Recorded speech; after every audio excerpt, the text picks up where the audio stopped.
Would you declassify the 9/11 files? Yeah. Would you declassify JFK files? Yeah. Would you, I did a lot of it. Would you declassify the Epstein files? Yeah, I would. All right. I guess I would. I think that less so because, you don't know. You don't want to affect people's lives if it's phony stuff in there because there's a lot of phony stuff with that whole world. But I think I would, or at least... Do you think that would restore trust? Help restore trust? Yeah, I don't know about Epstein so much as I do the others. What an odd thing to say. I didn't know you were going to be talking about this.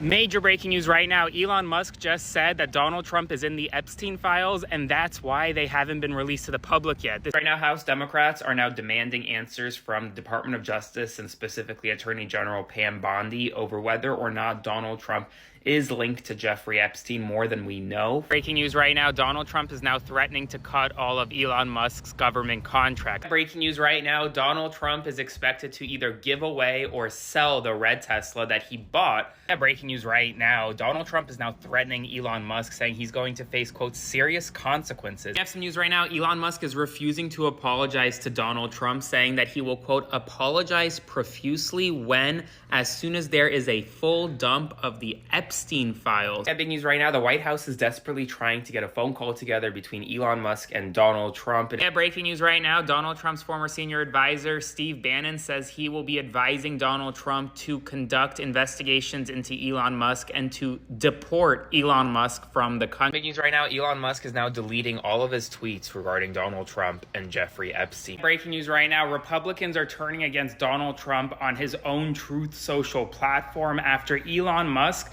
said that Trump was in the Epstein files. Breaking news right now, Donald Trump is now suggesting that Elon Musk may have Trump derangement syndrome. Trump was very wounded in that fight. The Epstein file is deadly.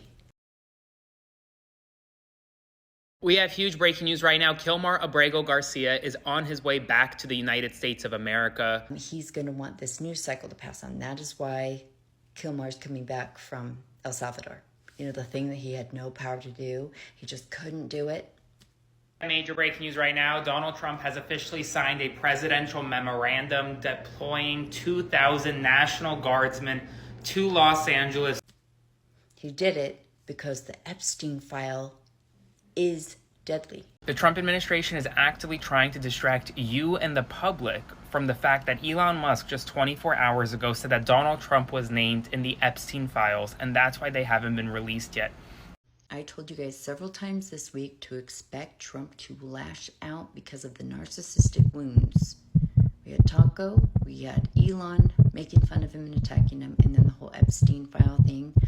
It was just like 4 weeks ago that Trump and Elon got into their lovers' spat, the very public lovers' spat, and Elon brought up the Epstein files.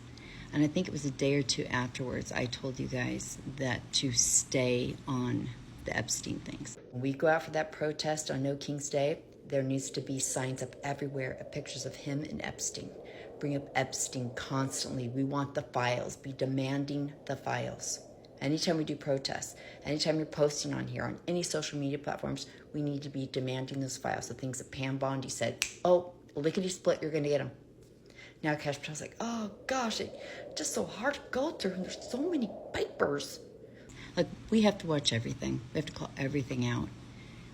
But I knew that triggered Trump so badly. The Epstein files is what he's afraid of.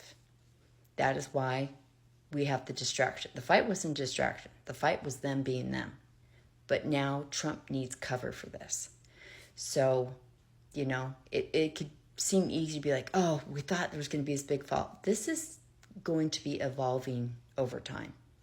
Yeah, Trump's terrified. Don't forget it.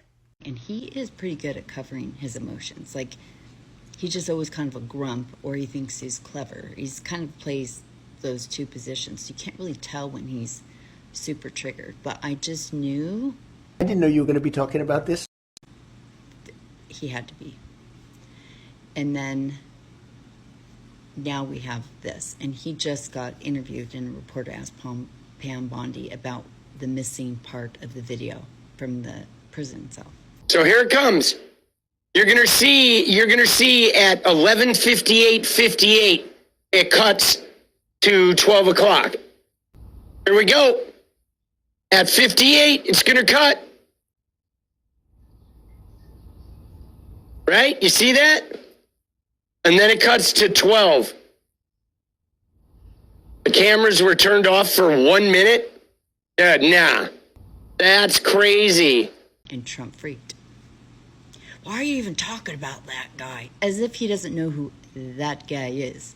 They were best friends. They lived like downstairs from each other.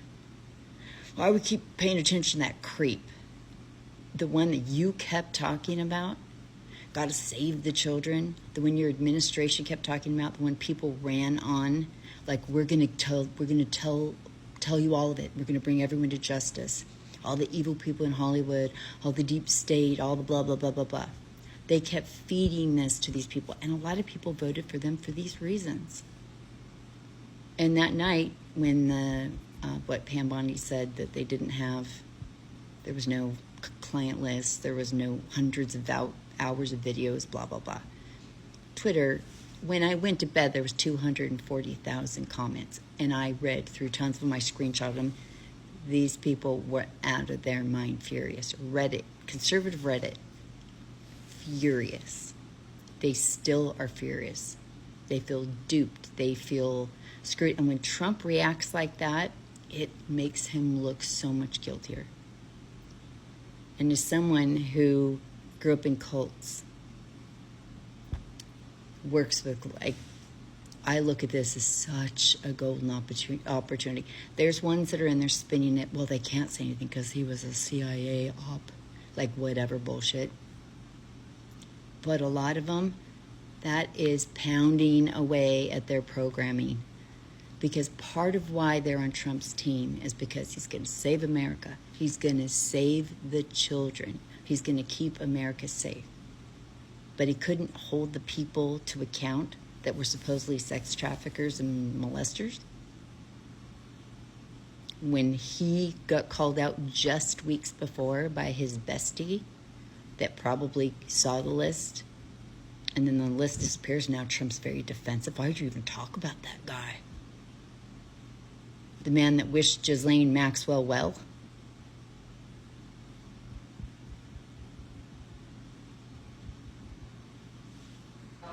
A 1992 party at Mar-a-Lago. Donald Trump and Jeffrey Epstein shared a joke and a laugh.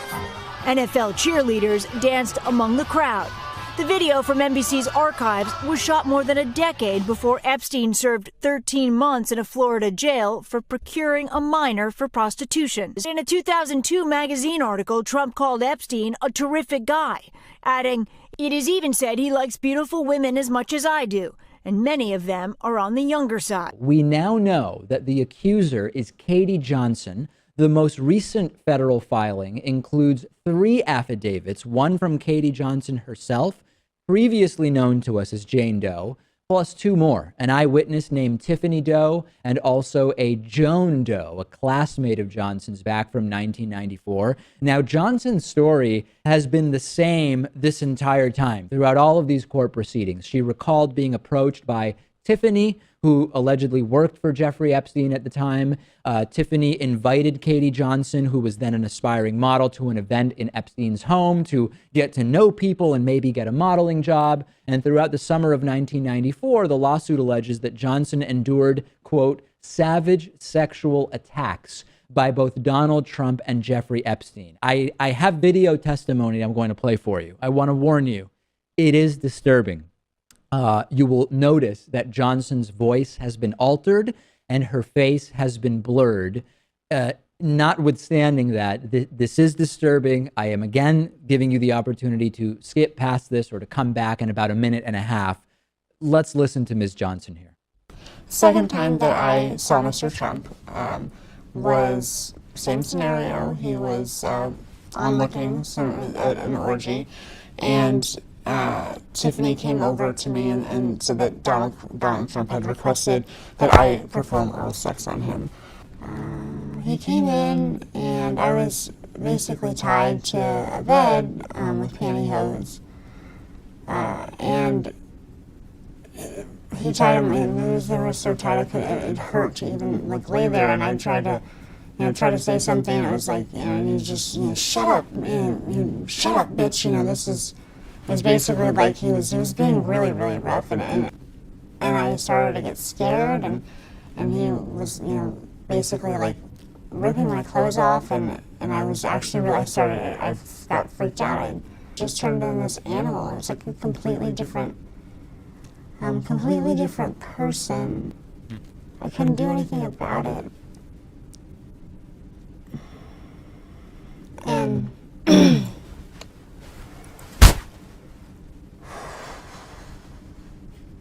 he ripped off all my clothes, and he started to basically have sex with me, and I was screaming because I'd never had sex before. It was my first time, and Yeah. Appalling and dreadful. Now, of course. That they can grab women by the... Well, that's what it's. If you look over the last million years, I guess that's been largely true. Not always, but largely true. Unfortunately or fortunately. Prior to the 2006 contest. So tell me exactly what happened. What did he do? So we were at Trump Towers doing the media tour in New York City, and so he lined all 51 of us up, and I thought it was going to be, hi, how are you, nice to meet you, that type of kind of meet and greet thing. It was not. It was him going down and one by one looking us over like we were pieces of meat, and he was trying to decide which piece of meat he wanted. And I was hoping that would be the end, that I wouldn't have to deal with him anymore. And so then on finals night, when I'm sitting in hair and makeup, getting ready in just my robe, and he comes walking backstage, and I'm so startled, like, what are you doing back here? We're a bunch of women getting ready for a beauty pageant that we've been working towards, Miss Right, USA. you're wearing a robe with nothing under it. Exactly. Like, why are you back here? And then I saw him walk into the dressing room, just like he has bragged about on Howard Stern, and the audio is out there for anybody and everybody to hear. He brags about this. It's not that I'm accusing him. I'm simply verifying what he himself has said. Every woman lied when they came forward to hurt my campaign. Total fabrication.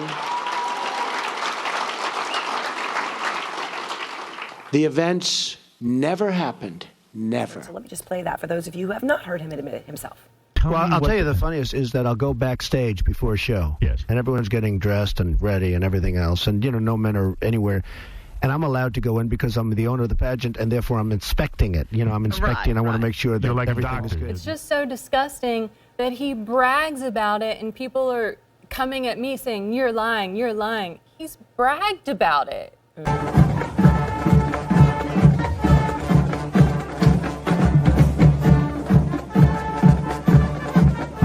Do you remember on Game of Thrones how Ramsay loved to use his hounds to scare people? And then the hounds ate Ramsay? Right now, MAGA eats up propaganda. They live in an inverted reality, and they think they're right. They think they're doing the good thing. They think they're fighting the good fight. But the other things they believe are things like, Trump was going to save the children from the schmex traffickers like Epstein. And so we're seeing that fall apart, and we're seeing how angry they are. And then they were sold in the propaganda that tariffs were going to bring back the golden age, was going to bring back all the manufacturing. They're still being told that's happening, that the tariffs are happening, the letters are going out. Even though he's saying, you have 3 more days, but do it. Like, the rest of the world does not care. They are not scared of him. They know what he is. So that's really falling apart. And he may throw them out there again, but then they're going to come back. He's going to taco on them because he doesn't know what he's doing. But he didn't have another real way to bring back this golden age. The reason they voted for him, bring back manufacturing, make America great again. They don't even understand what it means, but they know what it makes them feel. So when that doesn't happen, And then the next thing they're saying, the Secretary of Agriculture, which goes against what Trump said, because he said he was open to having people that work in services or on the farms be able to stay here, get a card and stay here and work to support those industries. And the Secretary of Agriculture just came out and said, absolutely not. We're going to machine everything, or we're going to use people on Medicaid. So 40% of the people on Medicaid are babies. And then the percentage at the top are elderly people, like my mother. Good luck. And then the other ones in between are people that aren't well. COVID wasn't a joke. It wasn't a hoax. It really did destroy people's bodies. And there's a lot of other things that have been going on here for decades that have destroyed people's bodies, let alone cancer and a myriad of other problems that people have. And not even counting emotional stuff, right? So tariffs aren't going to be here. The manufacturing isn't going to come back. People are going to lose their Medicaid. And the way that we're going to make America great again is we're going to force sick people out into the fields to do something that truly only migrants can do, because they are so tough and they're so strong and so determined to do it. That's the great plan for the golden age. So right now they're still being told the golden age is happening. These companies are coming back. They're coming back every day, like they're listening to that. But they're not going to be seeing it here very soon. And then the hounds are going to get hungry and they're going to get angry. And when they see things like, oh, the people on Medicaid, I'm on Medicaid. I'm sick. I voted for him, but I can't go pick watermelon. I can't go physically do those things. And if I don't work 80 hours a month in the sun doing that, I can't stay on Medicaid. But the tariffs aren't happening. Factories aren't coming back. The rich are getting richer. Wait, what? What? Reality is going to set in. And when reality sets in, the hounds are going to get angry. And they're seeing it more and more every day. And this Epstein thing is a real jolt. And Elon just said, oh yeah, by the way, Steve Bannon's on the list. I have no idea if that's true. I don't care. Can you imagine? Ugh, gross. But the hounds are going to come. And they're going to go for their master.